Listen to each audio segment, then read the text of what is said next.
Hi, I'm Dayahn. I'm Lauren. And we are Cakes and and Complaints. How are y'all? Hopefully y'all are doing well.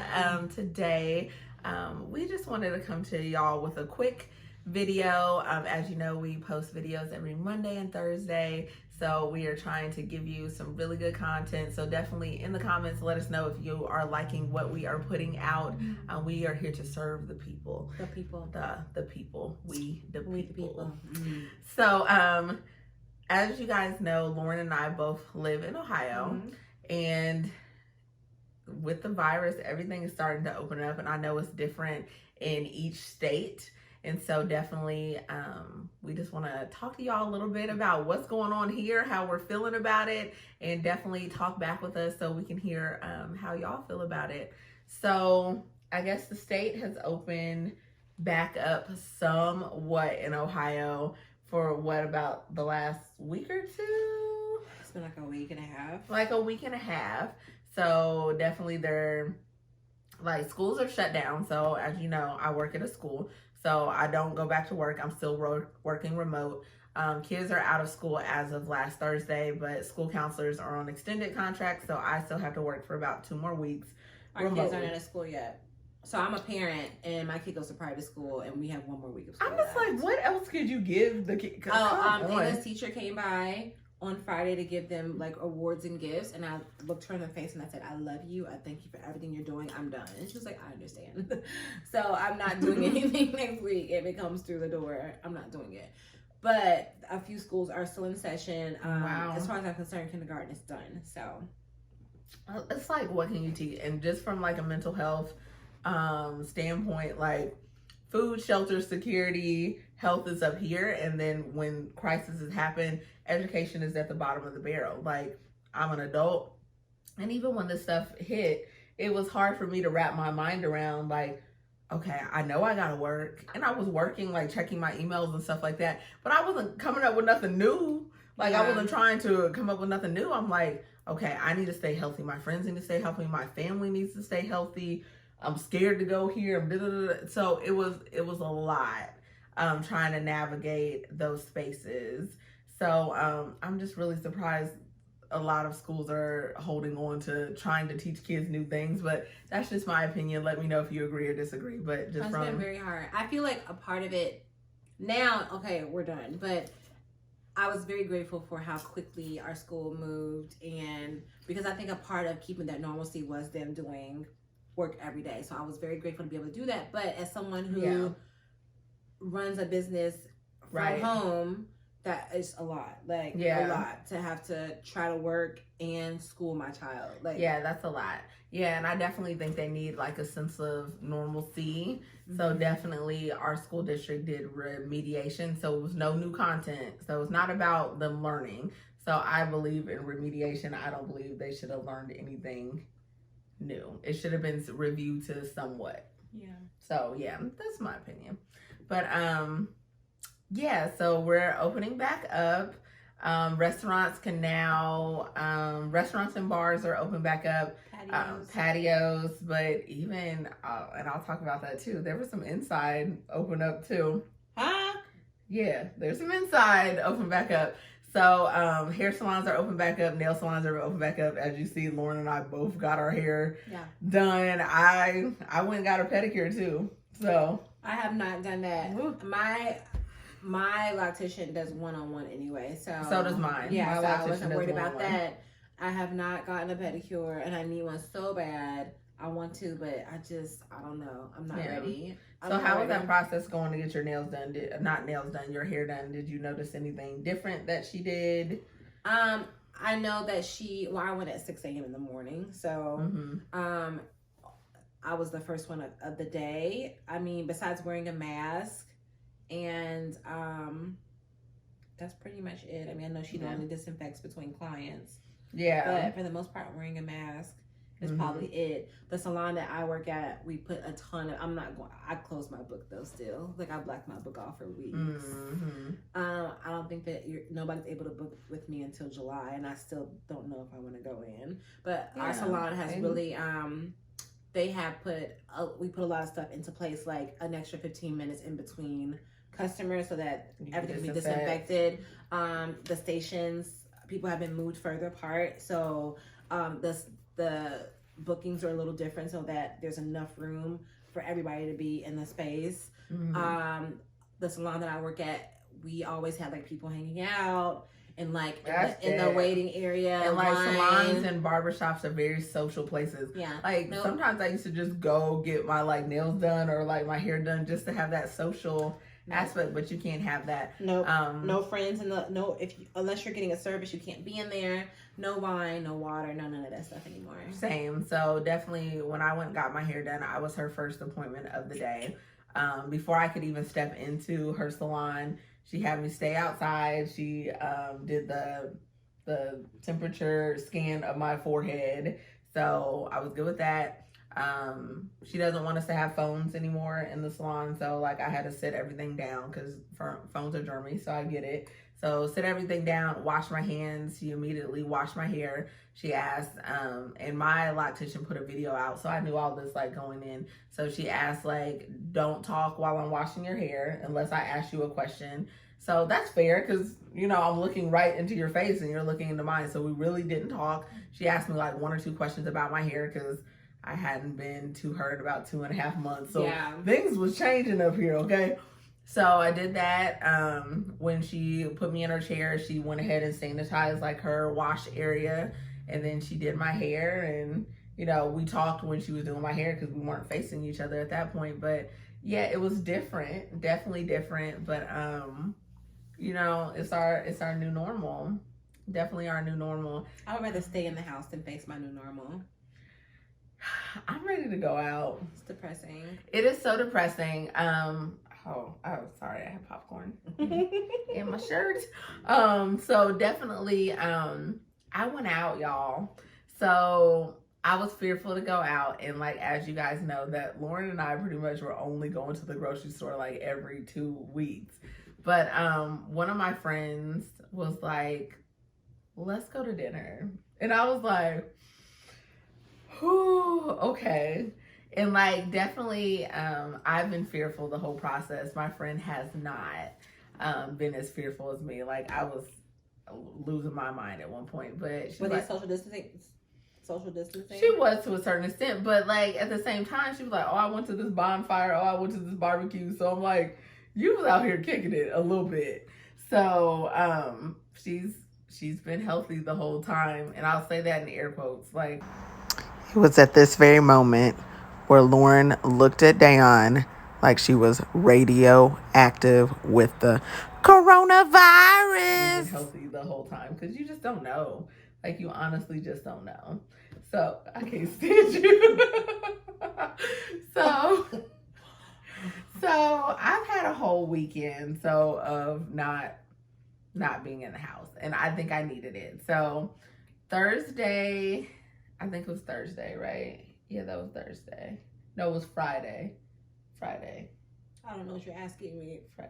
Friday, because I left your house and went to dinner. Oh, so that was Friday. Mm-hmm. So Friday we went to dinner, and so we were like riding around downtown, like trying to figure out a place to go to dinner. Like one place we went, and I'm like, oh, it's packed. Like we didn't even go in. We were like, let's just try to get something to go, and then we can like eat in the car or something like that.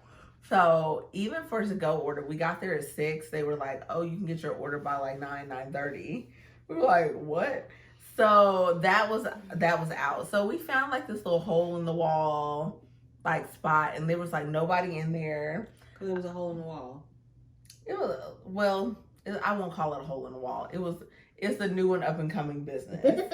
So I won't call it a hole. And people have heard of it because like people were like, oh, because I like posted the drink I ordered. They were like, oh, I love that place, but I didn't know that place. I think like people of color may not frequent this place, but we did. So there was nobody in there. We got our drinks. We ordered our food. They brought us out our food. Like everybody had on masks. We were set pretty far away. Like everybody was pretty social distance. Like it was only two other tables, and like we were in one corner, they were in another corner, and then there was a couple like in the middle. So we like all were pretty far away from each other. So like we felt comfortable there. But like other places that I saw, like downtown Cincinnati, we have this area called the Banks, and it's right by the river. Like you would have thought it was a regular night. Like we drove through so many people, like patios packed, like. And I crowds get it. Of people. You can't live your life in fear. I'm totally like for that. But I just feel like it's too soon. I just feel like it's too soon. And I'm just not willing to put my family at risk or myself. So I just don't think that a night out at the like for the Banks, like for them to be like on top of each other. Like the Banks have been there and they're gonna continue to be there. They're not going anywhere. Like, is it that serious? There was too many people. It's like shoulder to shoulder. No, thank you. Like outside of the bars. Do your thing. I mean, we want to know. We really want to know because sometimes you can be in your bubble and the people that you love and that you're close to are doing the same thing as you. So you don't know. So tell us in the comments, like, what are you doing? Are you out and about or are you continuing to stay safe at home? Like, we want to know because even though you can go out, it doesn't mean you should go out. But then again, also, so many different things, statistics are coming out. Like, it's not as deadly as they said it was initially. Like, there's just so... And I'm just like, part of my conspiracy theory brain was like, are y'all saying it's not as deadly because y'all want us to go back out and spend money? Because, like, even with the economy opening up, like, yes, businesses can open up, but at the same time, it's still up for us to go and patron these businesses. Yeah. So even with on the Banks and the over the Rhine area being packed, and like another thing that they were doing, like as we were walking around trying to find a place that was kind of like dead to have dinner, like streets are blocked off now downtown. So restaurants had to pay to extend out their seating. So certain side streets are completely blocked off with just tables. So, I'm not going down it's there. Totally different. Just because of that.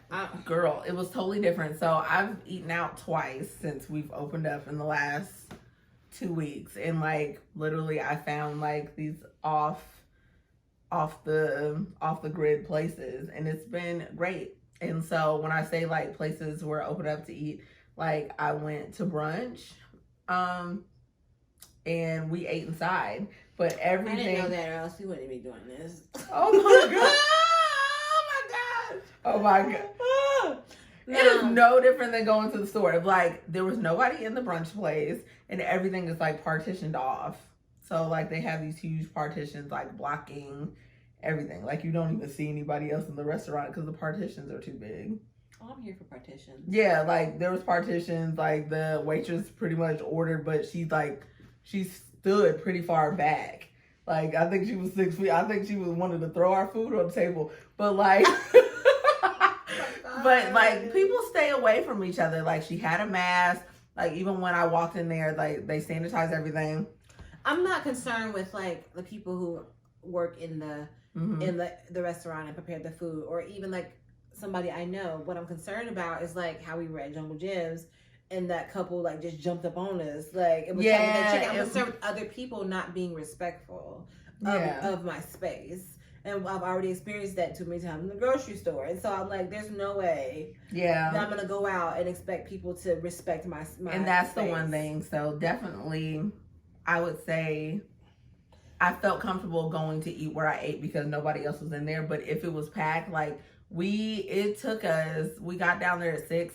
It took us until about 7:30 to find a place we felt comfortable like sitting and eating. Because we were like, oh, nope, too many people. And then we get to this place and I'm like, nobody's in there. Like, we first thought they were closed because, like, nobody was in there. And then we're like, there's a man in the back. So we felt good there. But I think everything you do, even going to the grocery store, is a calculated risk. Yeah. It's just what you feel comfortable in doing. Yeah. Like, now that I dip my toe out there, I think I'll retreat back into the house and see how it shakes. But honestly, I felt safe with what I did.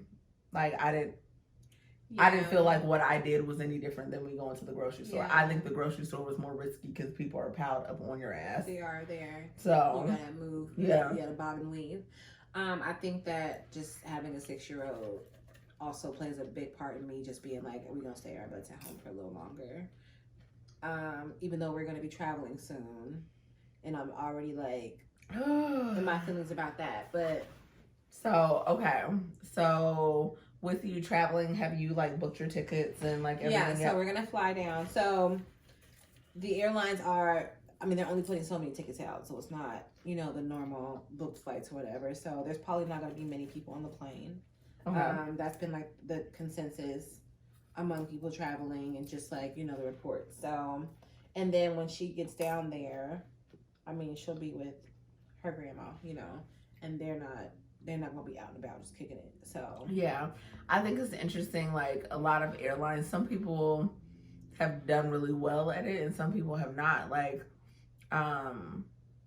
one of my friends flew her and her son to LA, and like one of the things, like to ensure that someone doesn't have a middle seat, they charge you like $50 for the middle seat. Like they're trying to like monopolize on those seats not getting sold, because like they're not telling you, like if it's me and you that bought it, like they're not telling you I bought the middle seat, and they're not telling you I bought the middle seat. So literally they got $100 for this blank open seat because they're like monopolizing on people's fear instead of doing the right thing and trying to keep people safe. They're like, oh, you might have someone sit next to you if you don't buy this middle seat. Oh, I didn't realize that. Yeah. So she was like, that's crap. So, yeah. So some airlines are, you know, trying to do the right thing, and some are really trying to monopolize on people's fear on the travel. Well, you'll know what they did. I'm in jail, or if I'm not. Oh. We'll see what happens. We'll talk about it. Yeah, because I want to know, like, if you guys are traveling, I know some people still have to travel for work and different things. So definitely let us know, like, how that was traveling. Because, like, speaking to her, she thought it was interesting, like, just when she was like, I'm in the airport, and she said the airport was light to her, but it's not like the world was shut down. She said there was plenty of people traveling. Her flight was pretty booked. There was people in the airport without masks, children without masks, babies in the airport. I don't think I would want to put my baby on the plane unless it was essential, like we had to do this, not we wanted to, like little babies, because you can't put masks on little babies. So we're flying out at, I believe, like the flight there, I think it's like 9 or 10 o'clock at night. So prayerfully it'll be empty. Light. And then when me and Dre come back and leave the girls, we're flying out at like 11 o'clock at night. Okay. So here's to hoping that it's gonna be fine. Yeah.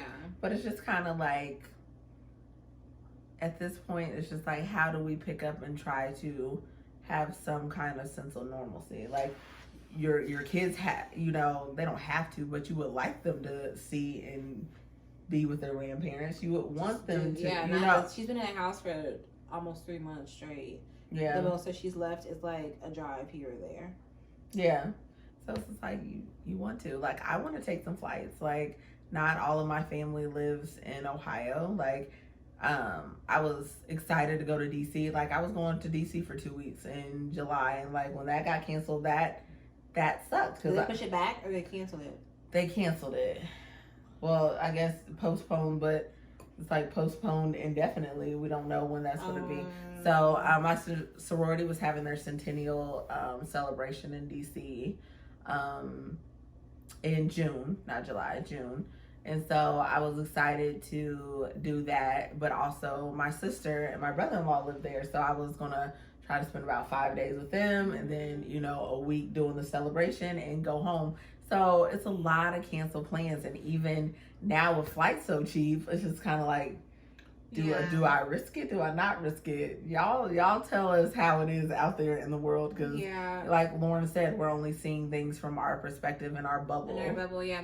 And even, I mean, we're gonna be in Georgia later in June too, and then I don't even want to go. I mean, I guess we're taking Ava to Georgia, so whatever. But and then they pushed our convention back to September, so I'll be in Florida in September. But I'm just like, I'm gonna go. I'm not gonna let fear keep me from doing that. But it's hard to reconcile. Like, I'm not willing to miss out on these things and to, you know, I don't know. It's just a lot. So it's a lot. It's like you're deciding, and I hate to like say it like this, but you're deciding and risking your health for a lot of things you do. And like when you say it like that, you're like, well, that's not worth my health. But at the same time, it's just like that unknown fear. Like it's not like I can avoid it. Like you just don't know. Like everything before us that I've experienced in my lifetime is, but in terms of viruses and stuff like that, you could avoid it. You could, there's a vaccine, there's something, there's this, there's that, there's precautions. But even with the coronavirus, it's like, do this, don't do that. 2 weeks later, oh, you can do that, you can't do this. So I just feel like no one 100% understands the virus just yet. So it's kind of hard. Yeah. The only safe thing is to stay in your home. But even that's not safe because it's not safe for my mental health. It's not safe for your mental health. But it was something I was watching about a family that stayed inside because they had an immunocompromised kid. Like they wouldn't go inside, they got their groceries, they sanitized the bags, they did this, and someone still ended up getting sick in their home. Yeah. Staying at home. Like you're still bringing products from the outside in. So I don't know. I'm at this point where popcorn just got stuck in my throat. I'm at this point where I'm like, I don't want to go out a lot, but I want to do some things. Like I felt comfortable getting my toes done, so I got my toes done. I felt comfortable getting my hair done, so I did that. And I felt comfortable getting dinner. But it wasn't going to be in OTR, so it's just kind of like, what is the risk you're going to take? Because, like, you feel comfortable getting on the plane. I don't feel comfortable getting on the plane. I don't feel comfortable. That's what I have to do. Yeah. I'm not comfortable with any of it, actually. But yeah.